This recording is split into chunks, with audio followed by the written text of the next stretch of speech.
Army chief general Qamar Javed Bajwa चयो आहे त पाक फौज आईनी कानून तहत चूंडियल हुकूमत जी मदद जारी रखंदी। पाकिस्तान जो आइन असां लाइ रहनुमा आहे।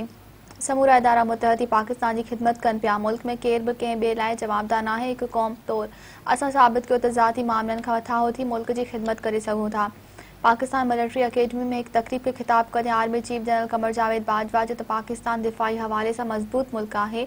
अमन कायम करण लाइ असां गरी क़ीमत अदा कई। मुल्क में अमन खे कायम रखण लाइ रत ॾेई उन जी हिफ़ाज़त कंदासीं। हुन वधीक चयो त पाकिस्तान समूरनि साज़िशुनि जो ॼमी मुक़ाबिलो कयो। मुल्क दुश्मननि सां विढ़ण में समूरी क़ौम साथ ॾिनो। पाकिस्तान जा दुश्मन पंहिंजे इरादनि में नाकाम थियण ते मायूस थी चुका आहिनि।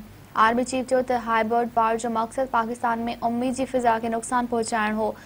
हर सतह ते क़ौमी क़यादत हाइबर्ड वार जो हदफ़ आहे। हाइबर्ड वार जो मक़सद पाकिस्तान में उन मफ़रूज़े खे हथी वठाइण बि हो त उते कुझु बि ठीकु नाहे। आउं क़ौम खे यकीन ॾियारियां थो त हिते सभु कुझु बहितर थींदो।